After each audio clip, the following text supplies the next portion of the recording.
Hello दोस्तों, मैं राहुल स्वागत करता हूं आप सबका मैथ्स बाय राहुल एसो चैनल पे।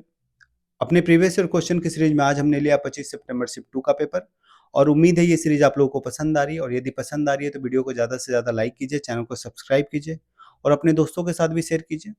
तो आइए शुरू करते हैं। आज के शिफ्ट का पहला सवाल है जिसमें आपको इसकी वैल्यू निकालने बोला है।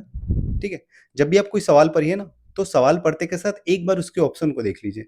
जब आप ऑप्शन देखिएगा तो आपको दिखेगा कि ऑप्शन थोड़ा दूर दूर है, बहुत पास नहीं है। तो ऐसे सवालों में आप क्या कर सकते हैं ना कि किसी भी एक नंबर का एग्जैक्ट स्क्वायर रूट निकाल लीजिए और दूसरे नंबर का अप्रोक्स में निकाल लीजिए। ठीक है, तो आप इस सवाल को इजीली बना सकते हैं। तो हम क्या करेंगे ना, 7921 का एग्जैक्ट स्क्वायर रूट निकालते हैं। तो 7921 किसी भी नंबर का आप स्क्वायर रूट कैसे निकालते हैं, जैसे मान लेते हैं आपके पास यहाँ पे एक नंबर है 7921, इसका स्क्वायर रूट पता करना है। तो आप क्या कीजिए ना, जब भी स्क्वायर रूट निकालना हो ना तो पीछे से 2 नंबर छोड़ दीजिए। ठीक है, और यदि क्यूब रूट निकालना हो तो पीछे से 3 नंबर छोड़ दीजिए। यहाँ पे हमें स्क्वायर रूट निकालना है तो पीछे से 2 नंबर छोड़ेंगे तो हमें जो नंबर मिलेगा वो मिलेगा 79। तो 79 आप देख पा रहे होंगे कि 8 के स्क्वायर 64 और 9 के स्क्वायर 81 के बीच में आता है। यानी कि ये जो नंबर है ना आपका 7921, ये 80 के स्क्वायर और 90 के स्क्वायर के बीच में आएगा। क्लियर है? यहाँ तक क्लियर हो गया होगा कि यदि 79 8 के स्क्वायर और 9 के स्क्वायर के बीच में है तो 7921 ये जो नंबर दिया हुआ है आपको, ये 80 के स्क्वायर और 90 के स्क्वायर के बीच में ही आएगा। अब आपको एग्जैक्ट नंबर पता करना है कि किसका स्क्वायर है ये 7921। तो आप देख पाइएगा यहाँ पे कि ये जो नंबर है 7921, इसका यूनिट डिजिट 1 है और 1 तभी मिलता है जब आप 1 का स्क्वायर करें, किसी नंबर का स्क्वायर करें जिसके आखिर में 1 हो, और कोई नंबर जिसके आखिर में 9 हो उसका स्क्वायर कीजिएगा तो ही आपको यूनिट डिजिट 1 मिलेगा। यानी कि इस रेंज में रहते हुए 2 ही नंबर पॉसिबल है, एक तो 81 और एक 89। ठीक है, या तो 81 का स्क्वायर करने पे ये मिल सकता है या तो 89 का स्क्वायर करने पे ये मिल सकता है। तो आप खुद बताइए ये जो नंबर है 7921 किसके ज़्यादा पास है। तो 90 के स्क्वायर 8100 के ज़्यादा पास है, नहीं है? तो 8100 के ज़्यादा पास है तो 90 के पास वाला नंबर ही इसका आंसर होगा। यानी कि 7921 89 का स्क्वायर होगा। क्लियर है? तो यदि 89 का स्क्वायर होगा तो इससे हमें क्या मिल जाएगा, 89 माइनस ये आपके पास है स्क्वायर रूट 2070.25। ठीक है, अब इसकी वैल्यू आपको पता करनी है, इसको मिटा देते हैं। अब देखिए, आपको ये सीखने में थोड़ा समय लग रहा है, बनाने में इतना समय नहीं लगेगा। एक बार आप सीख जाएंगे तो आपको ये जो मैंने इतना लिखा था इसको लिखने की जरूरत नहीं पड़ेगी आपको। अब आपके पास जो दूसरा नंबर है 2070.25, तो आपको एक चीज और याद रखना है स्क्वायर रूट में कि जब भी आप किसी ऐसे नंबर का स्क्वायर करते हैं जिसके आखिर में 5 हो, ठीक है, कोई भी नंबर जिसके आखिर में 5 हो, जब आप स्क्वायर करेंगे ना उसका, तो आपको जो आखिर का 2 डिजिट मिलेगा वो 25 ही मिलेगा। और इसके पहले का नंबर क्या होगा, तो यदि यहाँ पे x है तो x into x plus one. देखिए एग्जाम्पल से ज़्यादा अच्छा समझिएगा। मान लेते हैं आपके पास एक नंबर है 45, इसका स्क्वायर निकालना है तो आप सीधा सीधा 25 लिख दीजिए, पहला चीज। और बाद में क्या कीजिए, ये जो आगे का नंबर है 4, इसको एक बढ़ा के गुना कर दीजिए, यानी कि 4 गुना 5 कितना आ जाएगा, 20। उसी तरह यदि आप 35 का स्क्वायर कीजिएगा तो 5 है तो 25 लिख दीजिए और 3 को एक बढ़ा के गुना कर दीजिए, यानी कि 3 गुना 4 12। ठीक है, तो जैसे आप यहाँ पे देखेंगे कि 45 के स्क्वायर करने पे 2025 आ रहा है, तो आपको ये समझ में आ जाएगा ये जो नंबर है ना 2025 के पास है, यानी कि ये 45 का स्क्वायर रहा होगा लगभग में, 45 से ज़्यादा रहा होगा थोड़ा सा, क्योंकि 2025 से ज़्यादा है थोड़ा सा, और इसी का आपको 1/4 निकालना है। ठीक है, आप खुद बताइए 89 में से यदि आप 45 घटाइएगा तो क्या मिलेगा आपको, 44 मिलेगा। लेकिन आप 45 से थोड़ा ज़्यादा घटा रहे हैं तो आपको 44 से थोड़ा कम मिलेगा, आप 44 ही लिख लीजिए। और आपको इसको मल्टीप्लाई करना है 1/4 से, यानी कि आपको जो आंसर मिलेगा वो 11 से थोड़ा सा कम मिलेगा, ऑप्शन नंबर ए। क्लियर है? आइए अगले सवाल पे। इसमें जो है आपको दो चीज़ दिमाग में रखनी थी जो मैंने बताया आप लोगों को। ठीक है, मैं जो भी चीज़ बता रहा हूँ ना वो आप लोग नोट डाउन करते जाइए कहीं पे भी, वो आपको हर जगह काम आएगा। ऐसा नहीं है कि सिर्फ इसी टाइप के सवाल में काम आएगा, जो भी कैलकुलेशन होता है ना वो किसी भी सवाल में काम में आ सकता है, इसलिए वो हर चीज़ लिखा कीजिए जो आपको नया लग रहा है। आइए अगले सवाल पे। ये अगला सवाल है, इसमें बोला है कि एक निश्चित धनराशि 2 वर्षों में 1600 और 3 वर्षों में 2000 रुपये हो जाती है। यदि उस पर वार्षिक चक्रवृद्धि ब्याज लगाया जाता है तो ब्याज की वार्षिक दर ज्ञात कीजिए। मैंने आपको पहले भी बताया है कि जो प्रिंसिपल होता है ना कंपाउंड इंटरेस्ट में, वो हर साल चेंज होता है। जैसे मान लेते हैं पहले साल आपका प्रिंसिपल 1000 है, ठीक है, और 1 साल के बाद 10% आपको मिला रेट ऑफ इंटरेस्ट, और 1 साल के बाद जो अमाउंट हुआ वो 1100 हो गया। अब अगले साल के लिए ये 1100 प्रिंसिपल होगा, मतलब जो इंटरेस्ट लगेगा ना इस पे लगेगा, कंपाउंड इंटरेस्ट पे, इस पे नहीं लगेगा। तो आप यहाँ पे देखिएगा कि कोई धनराशि है जो 2 वर्षों में 1600 हो जाती है, ठीक है, और 3 वर्षों में 2000, यानी कि जो तीसरा वर्ष है इसके लिए प्रिंसिपल का ये काम करेगा ना 1600 करेगा। तो कितना इंटरेस्ट मिल रहा है 1600 पे, 2000 होने के लिए 400 रुपये का इंटरेस्ट मिल रहा है। तो एक साल में 400 इंटरेस्ट मिला 1600 पे, तो कितना परसेंट हो गया 1/4, और 1/4 कितना परसेंट होता है 25%। आइए अगले सवाल पे। ये अगला सवाल है, इसमें बोल रहा है कि यदि पी क्यू और आर मिलकर कार्य करें तो किसी परियोजना को कितने दिनों में पूरा करेंगे। आपके पास दो स्टेटमेंट है, पहला कि क्यू और आर मिलकर परियोजना को 10 दिनों में पूरा कर सकते हैं, और दूसरा पी और आर मिलकर परियोजना को 15 दिनों में पूरा कर सकते हैं। आपको ये बताना है, आपके पास 4 ऑप्शन है, आपको ये बताना है कि इसने जो सवाल पूछा है कि पी क्यू आर मिलके कितने दिनों में कार्य को पूरा करेंगे, इस सवाल का जवाब देने के लिए क्या स्टेटमेंट 1 काफ़ी है, या तो स्टेटमेंट 2 काफ़ी है, या दोनों मिलके भी काफ़ी नहीं है, या दोनों मिलके ही इस सवाल का जवाब दे पाएंगे। ये 4 ऑप्शन है आपके पास। तो जब आप देखिएगा कि जो पहला स्टेटमेंट है वो ये बता रहा है कि क्यू और आर मिलके 15 दिनों में काम पूरा करते हैं। जो दूसरा स्टेटमेंट बता रहा है वो बता रहा है पी और आर मिलके, अच्छा ये 10 दिनों में था ऊपर वाला, क्यू और आर मिलके 10 दिनों में, और पी और आर मिलके 15 दिनों में काम पूरा कर सकते हैं। तो ये दोनों स्टेटमेंट से आप निकाल ही नहीं पाइएगा कि पी क्यू और आर कितने दिनों में काम पूरा करेंगे, ठीक है, क्योंकि आपके पास सिर्फ 2 इक्वेशन है और वेरिएबल 3 है, ठीक है, पी क्यू और आर। तो 2 इक्वेशन से 3 वेरिएबल का वैल्यू नहीं निकाला जा सकता है। देखिए एक एग्जांपल से यदि आप समझें, यदि आपको मैं ये बोल दूं कि a plus B equal to 10 है और b plus C equal to 15 है, तो क्या आप बता पाइएगा कि a की वैल्यू कितनी होगी, b की वैल्यू कितनी होगी और c की वैल्यू कितनी होगी? नहीं बता पाइएगा। ना ही आप ये बता पाइएगा कि a प्लस बी प्लस सी कितना होगा। आप दोनों में से किसी भी सवाल का जवाब नहीं दे पाइएगा, क्योंकि यहाँ पे 3 वेरिएबल हैं और इक्वेशन सिर्फ 2 हैं, तो आप नहीं निकाल सकते। हालांकि इन दोनों में भी सवाल की तरह b कॉमन है, जैसे सवाल में r कॉमन है दोनों जगह, उसी तरह इसमें भी b कॉमन है, लेकिन फिर भी आप इसका जवाब नहीं दे पाइएगा। तो इसीलिए इसका जो सही ऑप्शन होगा ऑप्शन नंबर डी, कि दोनों इक्वेशन को यदि कंबाइन भी कर दिया जाए तो इस सवाल का जवाब नहीं दिया जा सकता कि पी क्यू और आर मिलके कितने दिनों में काम को कंप्लीट करेंगे। आप इसको बना के भी देख सकते हैं, जैसे आप इस सवाल को बनाते हैं टाइम एंड वर्क को कैपेसिटी निकाल के, यदि आप ये बनाएं कि क्यू और आर किसी काम को 15 दिनों में 10 दिनों में कर रहे हैं और पी और आर किसी काम को 15 दिनों में कर रहे हैं, तो काम को हम यदि 30 मान लें तो आपको ये पता चलेगा कि क्यू और आर का कैपेसिटी 3 है, पी और आर का कैपेसिटी 2 है। लेकिन क्या आप पता लगा पाइएगा कि P plus Q plus R का कैपेसिटी कितना है? नहीं पता लगा पाइएगा, ठीक है। तो इसीलिए इस सवाल का जवाब नहीं दिया जा सकता इन दोनों स्टेटमेंट से। आइए अगले सवाल पे।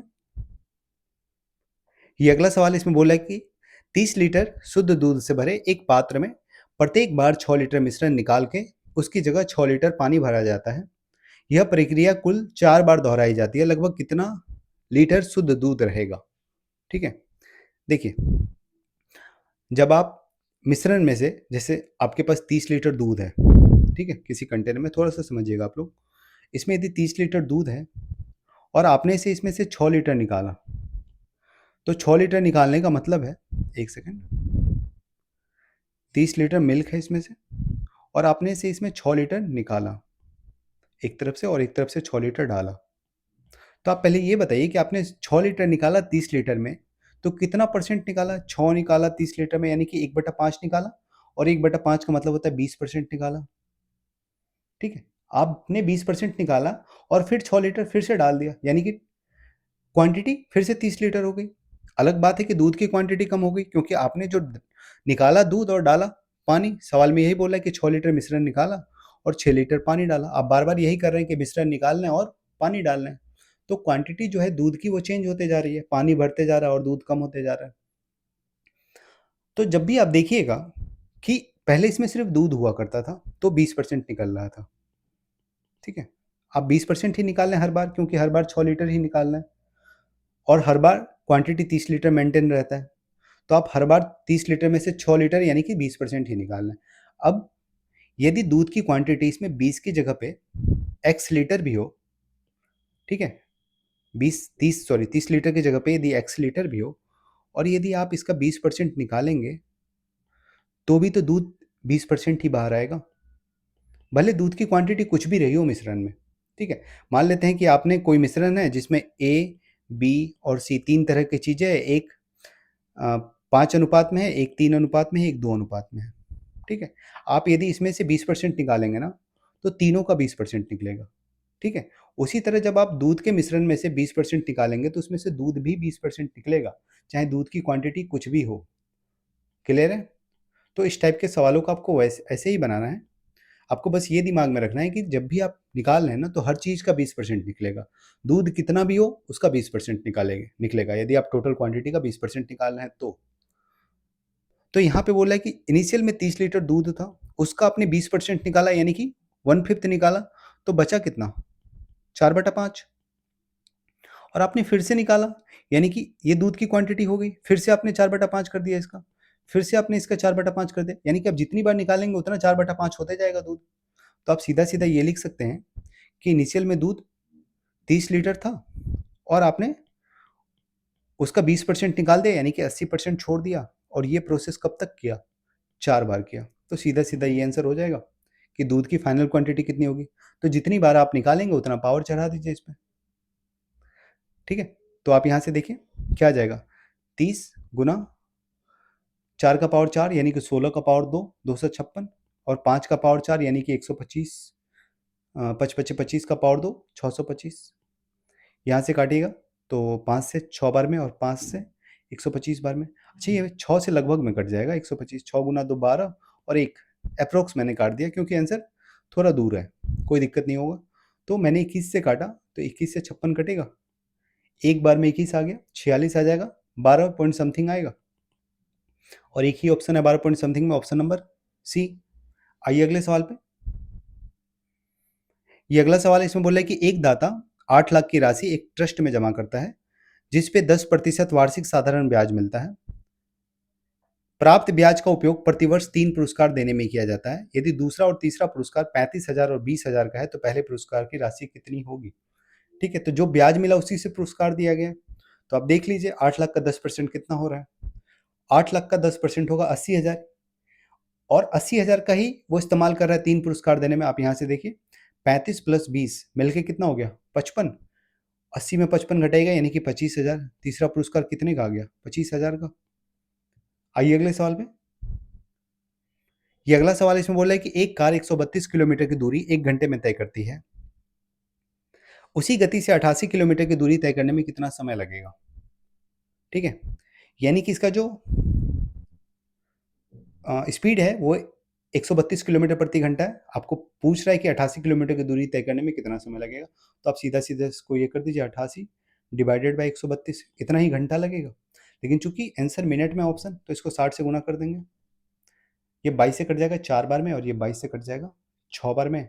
6 से 60 10 बार में, 4 गुना 10 40 मिनट। ठीक है, यदि आप सवाल में ही इसको तोड़ के देख लेते हो तो आपको ये लिखने की भी जरूरत नहीं पड़ती। आप यहाँ से यदि देखिएगा तो ये जो 132 है ना, ये 22 गुना 6 है। ठीक है, और ये 1 घंटा को यदि आप मिनट में बदलेंगे तो ये इसको लिख सकते हैं 6 गुना 10, 1 घंटा मतलब 60 मिनट। ठीक है, और ये 88 है, तो आपको यहाँ से क्लियर दिखेगा कि 22 किलोमीटर 10 मिनट में सफ़र करती है, तो 88 किलोमीटर 40 मिनट में। ठीक है, आइए अगले सवाल पे। ये अगला सवाल है, इसमें बोल रहा है कि एक घनाभ का कुल पृष्ठ क्षेत्रफल 468 सेंटीमीटर स्क्वायर है तथा उसकी लंबाई, चौड़ाई और ऊंचाई का अनुपात 2:3:4 है। उसका आयतन ज्ञात कीजिए। तो आपको उसका डायमेंशन दिया हुआ है 2x, 3x और 4x। आपको उसका वॉल्यूम निकालना है। देखिए ऑप्शन नंबर ए तो नहीं होगा, बिल्कुल पता चल रहा है। आप लोग बताइएगा कमेंट में कि क्यों ऑप्शन नंबर ए को हम सीधा साइड कर दिए। ठीक है, देखते हैं आप लोग कितना सोच पाते हैं। अब सवाल बनाते हैं। तो यदि उसका कुल पृष्ठीय क्षेत्रफल दिया हुआ है तो आपको पता है क्यूबाइड का या घनाभ का जो होता है कुल पृष्ठीय क्षेत्रफल क्या होता है, वो होता है 2 length into breadth plus breadth into height plus height into length, यही होता है इसका टोटल सरफेस एरिया घनाभ का। ये इक्वल टू दिया हुआ है 468 सेंटीमीटर स्क्वायर। आप यहाँ से जब इसको गुना कीजिएगा एल बी बी एच और एच एल को, तो आपको क्या मिलेगा? देखिए सब में एक्स है, यह है 2x 3x और 4x, यही है। एक सेकेंड, 2x 3x और 4x, आप इसको गुना कीजिए, ये हो जाएगा 6x स्क्वायर और 8x square 14x square plus 12 square 26x square, यानी कि इन तीनों का सम आ जाएगा 26x स्क्वायर और इंटू 2 को इधर काट देते हैं तो ये हो जाएगा 2 3 4। आपको दिख रहा है 26 ये 9 बार में कटेगा, यानी कि एक्स स्क्वायर बराबर 9, यानी कि एक्स बराबर 3। अब यदि एक्स 3 मिल गया तो आप आयतन निकाल सकते हैं इजीली। आयतन क्या होता है? तीनों डायमेंशन का मल्टीप्लीकेशन, यानी कि 4 या 12 गुना 2 24 एक्स क्यूब और एक्स है 3 तो 3 का क्यूब 27। 24 गुना 27 कितना हो जाएगा? 24 गुना 27 ऑप्शन नंबर बी। ठीक है, आप यहां से देखिए कि ये जो 24 गुना 27 है इसका यूनिट डिजिट तो 8 ही आएगा ना, तो सी तो खत्म हो गया। यहाँ से 4 गुना 7 अब जब कीजिएगा तो 7 चौके 28, 8 आना चाहिए, तो ऑप्शन नंबर सी तो खत्म हो गया। अब जब आप यहाँ से देखिएगा कि 27 गुना 2 ही 54 होता है, जब आप 27 को 20 से गुना कीजिएगा तो 540 आ जाएगा, लेकिन यहाँ तो आप 24 से गुना कर रहे हैं तो 540 से ज़्यादा होना चाहिए था। एक ही ऑप्शन, ऑप्शन नंबर बी। आप इसको गुना भी कर सकते हैं। आइए अगले सवाल पे। ये अगला सवाल है, इसमें बोल रहा है कि एक भवन में वर्गाकार आधार वाले 4 पिरामिडकार बुर्ज हैं, प्रत्येक का आधार 4 मीटर तथा ऊंचाई 6 मीटर है। यदि प्रत्येक के लिए संरचनात्मक भराव उसके आयतन का 1.5 गुना होना चाहिए तो कुल भराव कितना होगा? ठीक है, तो सीधा सीधा सवाल ये है कि एक भवन में जो है ना 4 पिरामिडकार बुर्ज हैं, और वो जो पिरामिड है ना, प्रत्येक पिरामिड का आधार जो है वो वर्गाकार है, सवाल में दिया हुआ है, और वर्ग का साइड भी दिया हुआ है 4, और पिरामिड का हाइट भी दिया हुआ है 6 मीटर। आपको इसका आयतन निकालना है, और हर एक का आयतन 1.25 है। ठीक है, क्योंकि आप जो बिल्डिंग बना रहे हैं ना, उसमें जो पिरामिड बना रहे हैं उसमें जो भी आप उसमें मटेरियल डाल रहे हैं उसमें 1.25 एक्स्ट्रा मटेरियल डालना है। सवाल ये है, तो सीधा सीधा आपको ये करना है कि पिरामिड का वॉल्यूम निकालना है। ठीक है, और चूंकि 4 पिरामिड है तो उसको 4 से मल्टीप्लाई करना है। ठीक है, और प्रत्येक पिरामिड में का जो भी वॉल्यूम आएगा उसका 1.25 एक्स्ट्रा लेना है, क्योंकि भराव करने में 1.25 एक्स्ट्रा लग रहा है। ठीक है, तो आप इसका पहले वॉल्यूम निकालिए पिरामिड का, तो पिरामिड का वॉल्यूम क्या होता है? 1/3 बेस का एरिया इंटू हाइट। ठीक है, तो बेस का एरिया क्या होगा? बेस आधार जो है वर्गाकार है तो वर्ग का एरिया 4 का स्क्वायर 16 इंटू हाइट कितना दिया हुआ है? 6।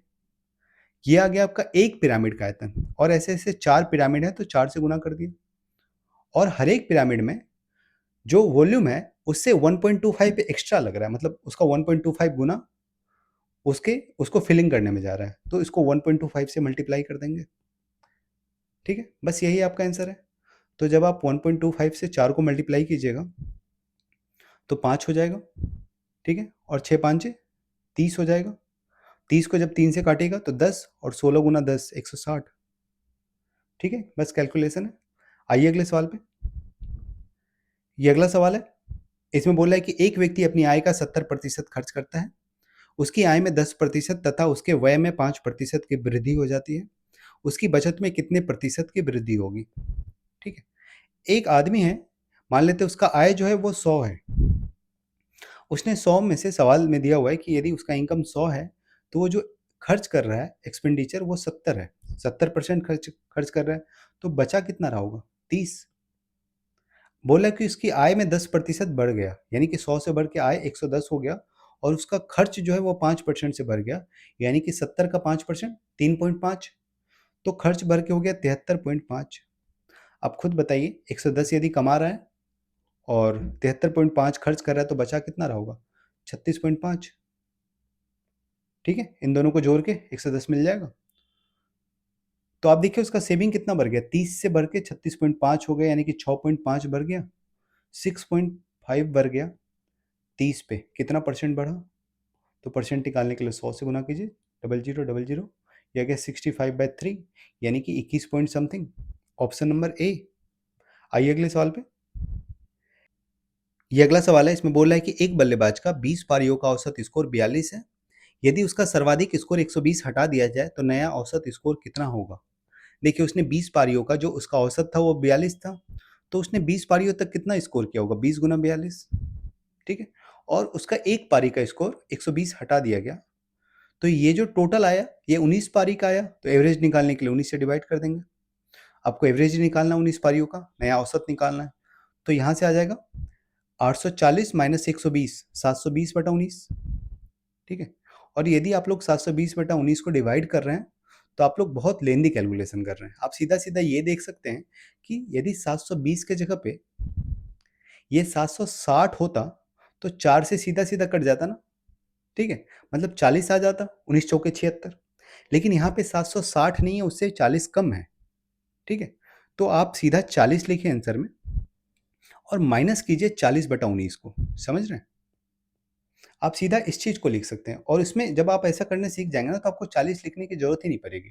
आप सीधा सीधा क्या कीजिएगा, आप ये देखिएगा, आप पीछे से कैलकुलेट करना सीख जाइएगा कि 760 है ना, 720 है ना, तो यदि 760 होता तो 19 से कट जाता 40 बार में, यानी कि बस आपको इतना निकालना है कि 40/19 कितना होगा, और जो भी वैल्यू आएगा उसको आप 40 में से घटा दीजिएगा, ठीक है। तो आप यहाँ से देखिएगा 19 गुना 2, 2 पॉइंट समथिंग आएगा, और 40 में से जब आप 2 पॉइंट समथिंग घटाइएगा तो answer number option number A मिल जाएगा। 40 में से आप 2 घटाइएगा तो 38, 38 से थोड़ा सा कम, एक ही ऑप्शन है, ठीक है। समझ रहे हैं आप लोग?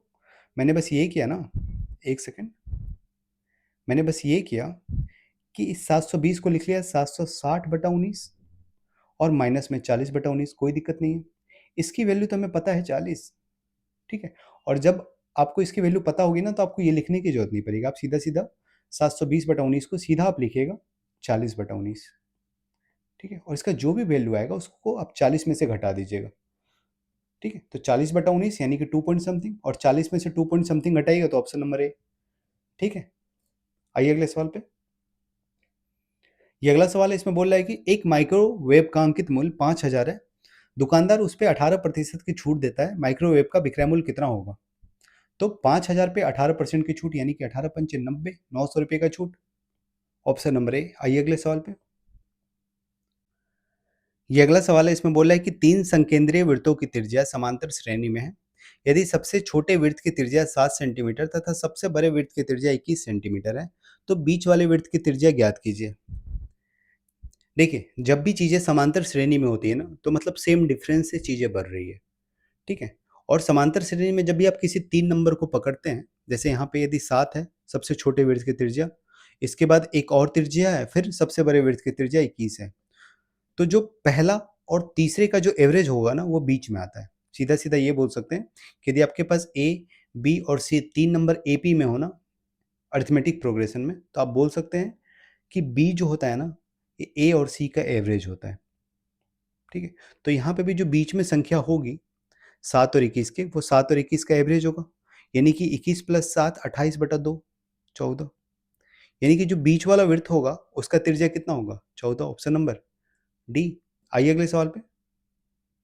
ये अगला सवाल इसमें बोल रहा है कि यदि किसी बेलन की ऊंचाई उसके व्यास के बराबर है तथा उसकी त्रिज्या 5 सेंटीमीटर है तो उसका आयतन ज्ञात कीजिए। देखिए, यदि उसका त्रिज्या 5 है तो उसका ऊंचाई जो है व्यास के बराबर है, यानी कि ऊंचाई उसका 10 हो जाएगा, ठीक है। और उसका ऊंचाई आपको पता लग गया, त्रिज्या पता लग गया, आप आयतन निकाल लीजिए। बेलन का आयतन कितना होता है? पाई आर स्क्वायर एच।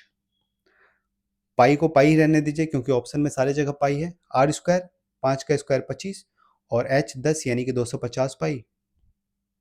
आइए अगले सवाल पे। ये अगला सवाल है, इसमें बोले कि एक समकोणीय त्रिभुजाकार प्रिज्म के आधार का क्षेत्रफल 24 सेंटीमीटर स्क्वायर और ऊंचाई 10 सेंटीमीटर है, तो आयतन, प्रिज्म का आयतन क्या होता है? आधार का क्षेत्रफल गुना ऊंचाई, यानी कि 24 गुना 10 240। आइए अगले सवाल पे। इसमें बोल रहा है कोट ए इक्वल टू 3 है और ए एक न्यून कोण है, तो साइन ए का मान ज्ञात कीजिए, ठीक है। तो आपको पता है कोट ए जो होता है वो b/p होता है, बेस बटा परपेंडिकुलर, यानी कि कोट ए यदि b/p होता है और कोटे दिया हुआ है 3 यानी कि 3/1, तो यहाँ से पता चल गया कि b की वैल्यू 3 है और p की वैल्यू 1 है, तो h की वैल्यू कितनी हो जाएगी हाइपोटेनस की? B square plus P square, यही तो होता है। यानी कि 3 का स्क्वायर 9 और प्लस p का स्क्वायर 1। ये आ गया h कितना आ गया √110। और साइन ए होता क्या है? p बटा h, p की वैल्यू 1 है और h की वैल्यू √10 है। यही आपको निकालना है। तो ऑप्शन नंबर ए, ठीक है। क्योंकि जब आप ऑप्शन नंबर ए को देखिएगा, आप इसको रेशनलाइज कीजिएगा तो आपको ऑप्शन नंबर ए मिल जाएगा। ऊपर नीचे √10 से गुना कर दीजिए, ठीक है। तो ऊपर हो जाएगा √10 और नीचे हो जाएगा 10, ऑप्शन नंबर ए। आइए अगले सवाल पे। ये अगला सवाल इसमें बोल रहा है 3 रेडियन को डिग्री में परिवर्तित करें। अच्छा, आपको ये पता है कि पाई रेडियन जो होता है वो 180 डिग्री होता है, ये तो पता है। और पाई की वैल्यू क्या होती है? 3.14, यानी कि 3.14 रेडियन 180 डिग्री के बराबर है, ठीक है। तो यदि 3.14 की वैल्यू 180 डिग्री के बराबर है, तो आप इसको 3 यदि लेके जाइएगा, यानी कि आपने कम किया ना थोड़ा सा, तो वैल्यू भी 180 से थोड़ा सा कम हो जाएगा। 180 से कम में आपके पास एक ही ऑप्शन है, ऑप्शन नंबर ए।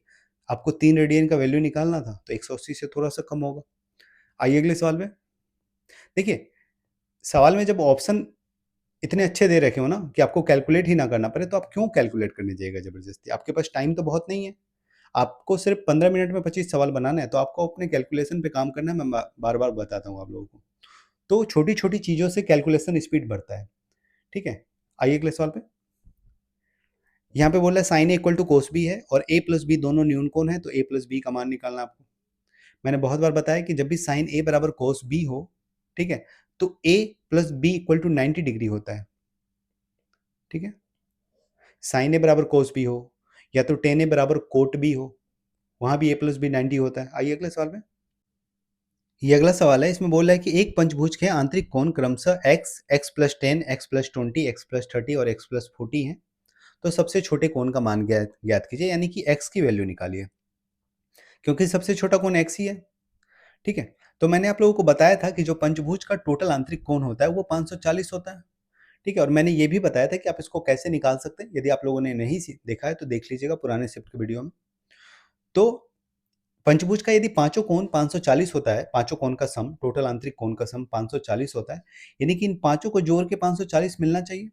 तो जब आप इन पांचों को जोड़ेंगे तो 540 के बराबर कर दीजिए जोड़ के, वहां से x की वैल्यू निकाल लीजिए। ये एक तरीका था। नॉर्मली आप ऐसे ही बनाते, लेकिन आपको इतना भी करने की जरूरत नहीं थी इस सवाल में। आप सीधा सीधा ये देखते हैं सवाल देखते के साथ कि ये नंबर्स एपी में है, ठीक है। जब आप इस सवाल को देखेंगे ना तो आपके दिमाग में स्ट्राइक करना चाहिए कि ये नंबर्स एपी में है, क्योंकि हर एक नंबर सेम डिफरेंस से बढ़ रहा है, ठीक है। यहाँ से भी 10 बढ़ा, फिर 10 बढ़ा, फिर 10, फिर 10, यानी कि ये नंबर्स एपी में है। और मैंने अभी बताया कि जब भी कोई नंबर एपी में होता है ना, तो बीच वाला नंबर उनका एवरेज होता है, ठीक है। तो जो बीच वाला नंबर है x+20, ये इसका एवरेज होगा सारे नंबर्स का। और आपको ये भी पता है कि 540 का जब आप एवरेज निकालिएगा, 5 से डिवाइड कीजिएगा, तो 108 होगा। आपको ये निकालने की भी जरूरत नहीं थी, आपको ये पता है कि पंचभुज का एक आंतरिक कोण 108 के बराबर होता है, ठीक है। यानी कि एवरेज ही 108 के बराबर होगा। तो आप सीधा सीधा बोल सकते थे कि x+20 108 के बराबर होना चाहिए। तो x कितने के बराबर हो जाएगा? 88 के। आइए अगले सवाल पे। ये अगला सवाल है, इसमें बोल रहा है कि त्रिभुज एबीसी में बिंदु ए से भुजा बीसी पे एक लंब एडी खींचा गया है। यदि बिंदुओं के निर्देशांक 1, 5, 2, 1 और 6, 3 है, तो रेखा एडी का ढाल ज्ञात कीजिए, ठीक है। देखिए, सवाल ये है कि एक त्रिभुज है आपके पास ए, बी और सी, और इसमें जो है तीनों का कोऑर्डिनेट दिया हुआ है ए, बी और सी का। ए मान लेते हैं, ये बी है, ये सी है। इसके कोऑर्डिनेट क्या है? 1, 5। हालांकि ए के कोऑर्डिनेट का जरूरत नहीं है, लेकिन लिख लेते हैं। बी का 2, 1 और सी का 6, 3। एक लाइन खींचा गया है ए से परपेंडिकुलर एडी पे, और आपसे पूछ रहा है कि एडी का ढाल क्या होगा, एडी का स्लोप क्या होगा। तो मैंने आप लोगों को एक बात बताया था, इसको थोड़ा साइड करते हैं, एक सेकेंड, चलिए छोड़िए। हाँ, मैंने आप लोगों को एक बात बताया था कि यदि दो लाइन एक दूसरे के परपेंडिकुलर होती है, मान लेते हैं ये पहला लाइन है, ये दूसरा है, यदि दोनों एक दूसरे के परपेंडिकुलर होती है और यदि इसका स्लोप m1 है और इसका स्लोप m2 है, तो m1 इंटू m2 हमेशा -1 के बराबर होता है। यदि दो लाइन परपेंडिकुलर है तो दोनों के स्लोप का जो मल्टीप्लीकेशन होता है ना, वो -1 होता है। यानी कि आप यहाँ से बोल सकते हैं कि m2 जो होगा ये -1/m1 हो जाएगा।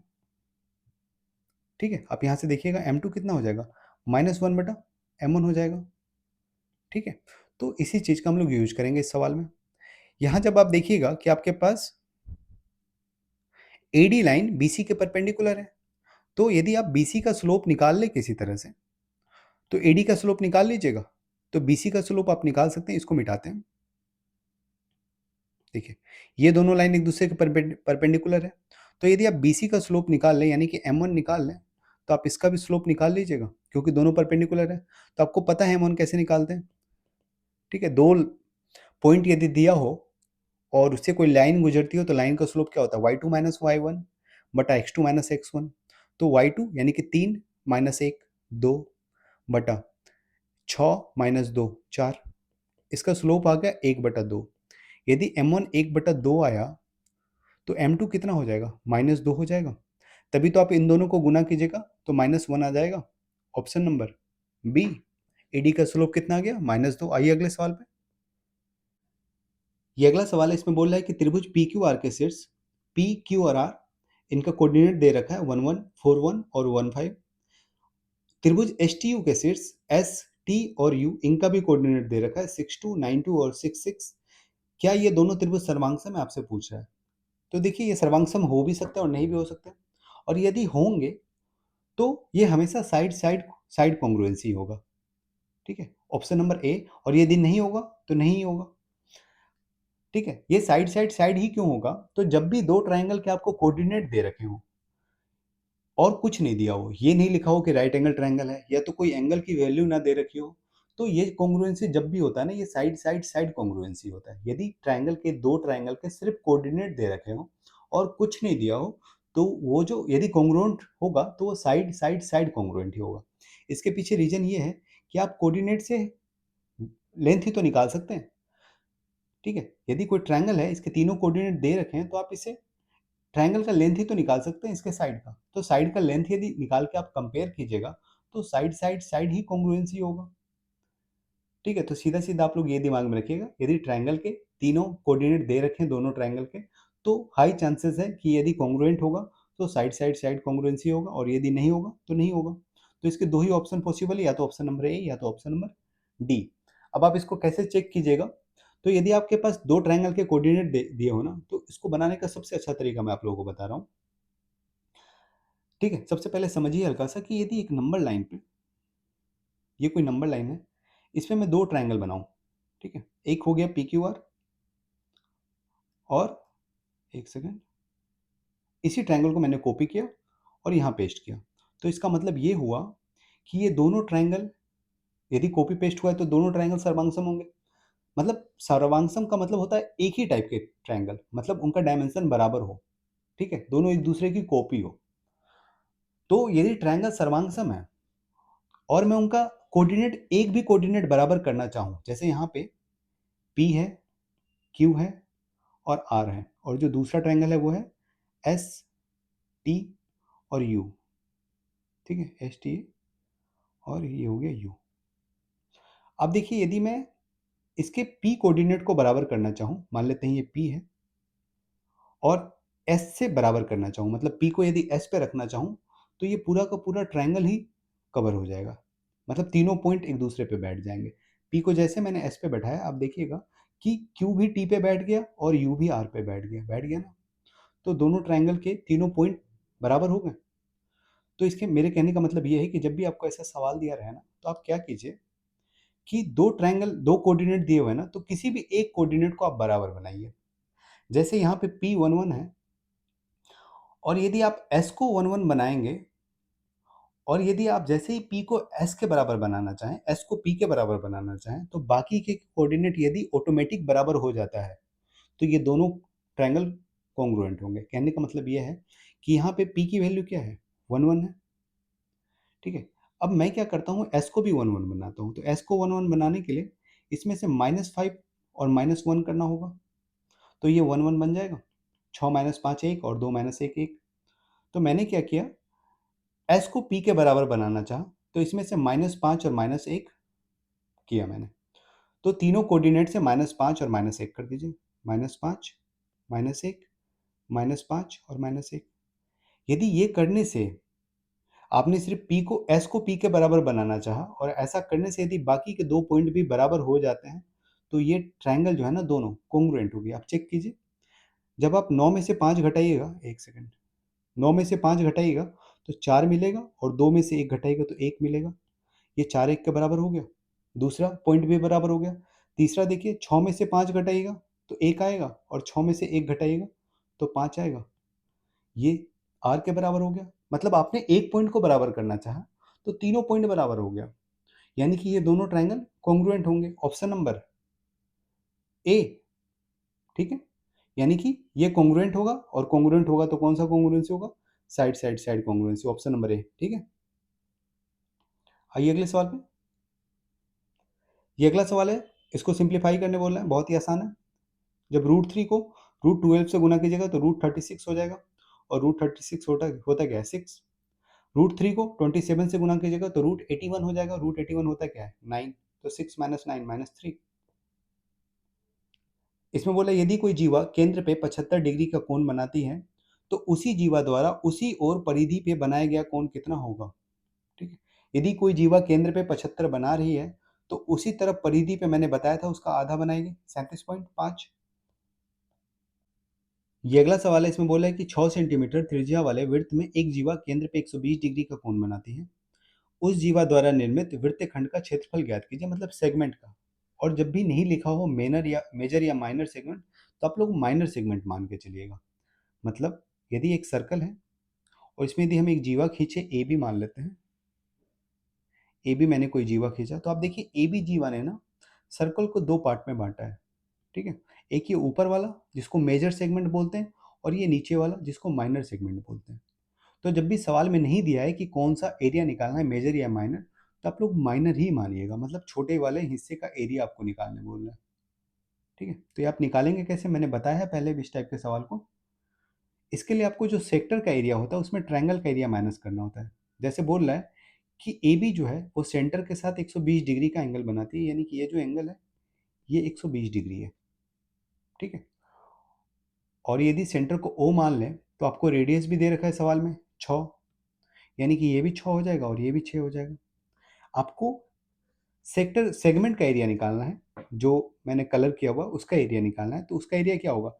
इस पूरे सेक्टर का एरिया और उसमें से माइनस करना होगा ट्रायंगल के एरिया को, तभी ये एरिया निकलेगा। तो सेक्टर का एरिया क्या होता है? तो थीटा बटा 360 into pi R square. Theta आपको सवाल में 120 दे रखा है बटा 360 और into pi R square. Pi R कितना है? तो 6 है, 6 का स्क्वायर 36, ठीक है। और माइनस ट्रायंगल का एरिया ये। तो ट्रायंगल का एरिया क्या होगा? यदि आपको ट्रायंगल में, एक सेकेंड, यदि आपको ट्रायंगल ओ की हम बात कर रहे हैं, यहाँ पे दो साइड दे रखा है और उसके बीच का कोण दे रखा है, तो उसका एरिया आप इजीली निकाल सकते हैं। 1/2 दोनों साइड का मल्टीप्लीकेशन तो 6 इंटू 6 और बीच का साइन एंगल यानी कि साइन 120। यही तरीका होता है, यदि दो साइड दिया हुआ है और बीच का एंगल दिया हुआ है तो आप ऐसे निकाल सकते हैं इसका एरिया ट्रायंगल का। तो यहाँ से ये हो जाएगा 36/2 यानी कि 18 साइन 120 और साइन 120 होगा कितना? cos 30, यानी कि ये आ जाएगा 9, सॉरी cos 30 होता है √3/2 यानी कि 9√3। ट्रायंगल का एरिया आ गया 9√3। तो आपको सेक्टर के एरिया में से ट्रायंगल का एरिया यानी कि 9√3 माइनस करना होगा, तो जो आएगा वही आंसर होगा। यहाँ से देखिए 120 से 3 बार में और 3 से 36 12 बार में, ये आ गया 12 पाई माइनस 9√3, ऑप्शन नंबर ए। आइए अगले सवाल पे। ये अगला सवाल, इसमें बोला है कि साइन ए इक्वल टू 3/5 है, तो sine square A plus cos square A minus 2 sine A into cos A, ठीक है। ये देखिएगा आप लोग, तो ये A square plus B square minus 2 A भी है, यानी कि ये जो बनेगा ये साइन ए माइनस कोस ए का होल स्क्वायर बनेगा, ठीक है। आपको साइन ए 3/5 दिया हुआ है तो कोस ए कितना हो जाएगा? 4/5, ठीक है। यहाँ पे साइन ए की वैल्यू रखिए, 3/5 माइनस 4/5 का होल स्क्वायर निकालना है आपको। ये हो जाएगा 1/5 का स्क्वायर माइनस 1/5 का स्क्वायर 1/25 आ जाएगा, ऑप्शन नंबर सी। ये आज का आखिरी सवाल है। इसमें बोला ए किसी कार्य को 15 दिनों में तथा बी उसी कार्य को 20 दिनों में पूरा करता है। यदि दोनों मिलकर कार्य करें तो कार्य पूरा करने में कितना समय लगेगा? तो साढ़े 8 दिन। आपको इसको बनाने की भी जरूरत नहीं थी। देखिए, यदि दो लोग सेम दिनों में काम कंप्लीट करते हैं, कहने का मतलब ए और बी यदि दोनों 10-10 दिनों में काम करते हैं ना, ठीक है, तो काम को दोनों जब साथ में करेंगे तो 5 दिन लगेंगे, मतलब आधा समय लगता है। समझ रहे हैं? यदि आपको ये दे रखा है कि सी और डी दो लोग हैं, एक 15 दिन में कर रहा है और दूसरा भी 15 दिन में कर रहा है, तो दोनों मिलके करेंगे तो इसका आधा दिन लगेगा, साढ़े 7 दिन। मतलब यदि दो लोग एक ही समय में काम को कंप्लीट करते हैं, एक ही बराबर समय लेते हैं किसी काम को कंप्लीट करने में, तो जब दोनों मिलके काम करेंगे ना तो आधे दिन में काम कर लेते हैं कंप्लीट। तो यहाँ पे यदि आप थोड़ी देर के लिए ये सोचिए कि ए भी यदि 15 दिनों में कर रहा है और बी भी यदि 15 दिनों में करता, तो दोनों मिलके, जैसे ए भी यदि 15 दिनों में कर रहा है, ये दिया हुआ है, और आप ये मान लीजिए कि बी भी 15 दिनों में करता, तो काम साढ़े 7 दिन में कंप्लीट हो जाता या नहीं हो जाता? हो जाता। ठीक है। लेकिन यहाँ पे बी 15 दिनों में नहीं 20 दिनों में कर रहा है, यानी कि ज़्यादा लग रहा है ना, तो ये साढ़े 7 से ज़्यादा आएगा, एक ही ऑप्शन साढ़े 7 से ज़्यादा है। ठीक है। ये सब छोटी छोटी बातें हैं, लेकिन ये सवाल को बहुत आसान कर देती है। इसको दिमाग में रखिएगा कि जब भी दो लोग एक बराबर काम करते हैं, मतलब एक दिनों में एक बराबर समय में काम को कंप्लीट करते हैं, जैसे ए है और बी है, यदि एक एक्स दिन में करता है, दूसरा भी एक्स दिन में करता है, तो जब दोनों मिल जाएंगे ना तो एक्स बाय 2 डेज में करेंगे। और यदि एक का भी बढ़ गया, एक्स से ज़्यादा हो गया, तो ये ओवरऑल भी ज़्यादा हो जाएगा, बढ़ जाएगा। क्लियर है? उम्मीद है आप लोगों को वीडियो पसंद आ रहा है। यदि वीडियो पसंद आ रहा है तो वीडियो को लाइक कीजिए, चैनल को सब्सक्राइब कीजिए और अपने दोस्तों के साथ भी शेयर कीजिए। मिलते हैं आप लोगों के साथ अगले शिफ्ट के सवालों के साथ, तब तक के लिए बाय।